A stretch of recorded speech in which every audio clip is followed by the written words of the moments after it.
소돔과 고모라를 하나님 벌하실 때, 그 아브라함하고 무슨 내기하는 것 같이 이야기가 전개될 때, 의인 50만 있으면 이 소돔과 고모라를 멸망하지 않겠다는 거야. 그런데, 아브라함이 계속해서 기도하잖아요. 45인만 있어도 좀, 멸망을 멸해 주십시오. 그 45인 찾기가 쉽지 않았던지 40명만 있으면, 또 그 다음에는 30명, 20명, 10명까지 내려갔습니다. 근데 그 10명을 찾을 수가 없었어요. 그래도 10명을 찾으면.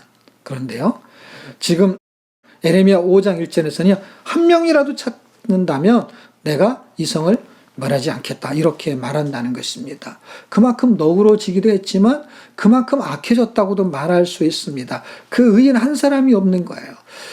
이 세상이 멸망하는 것은요, 죄인 때문에 멸망하는 것 같은데 놀랍게도요, 의인이 없어서 멸망한다, 이렇게 역설적으로 말할 수 있다면, 의인이 있다면 멸망에서 회복될 수 있다, 이렇게 말할 수 있습니다.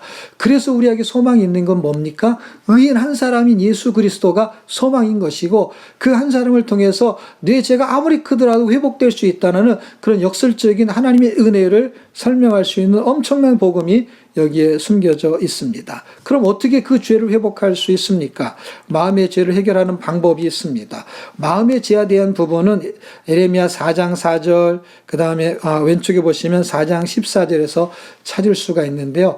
마음의 할례를 행하면 해결할 수 있다라는 것입니다. 그래서 마음의 할례, 안 할례, 할례 해야 됩니다. 그래서 할례예요.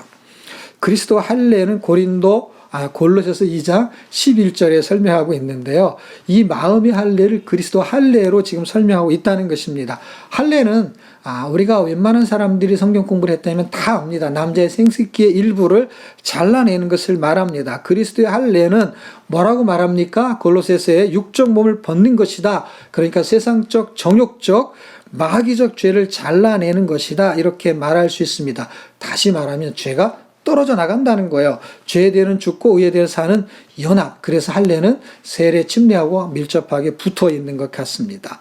예수님이 십자가에서 달리시는 사건이 할례라는 의미를 포함하고 있다라는 것을 이해하셨으면 좋겠습니다. 무슨 얘기냐면 예수님이 죄의 쓴잔을 마시게 됩니다. 그래서 그 죄로 인해서 예수님은 십자가의 죽음으로 하나님과 분리되는 거예요.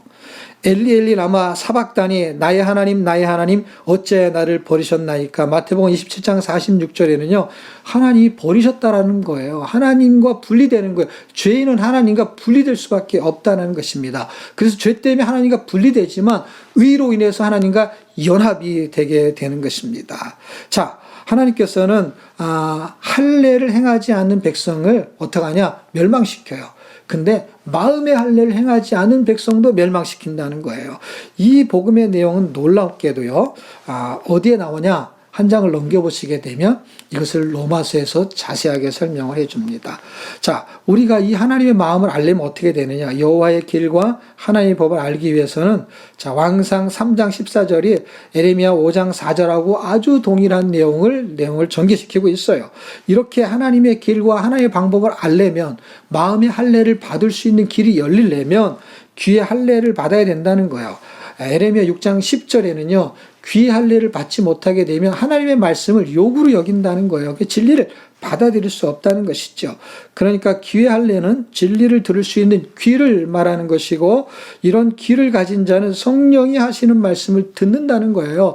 이 말씀을 아주 많이 설명하고 있는 내용은 요한계시록 2장과 3장이에요. 귀 있는 자는 성령이 교회들에게 하시는 말씀을 들을지어다. 우리가 개나 고양이가 하는 말을 소리는 들을 수 있지만 의미를 못 알아듣잖아요.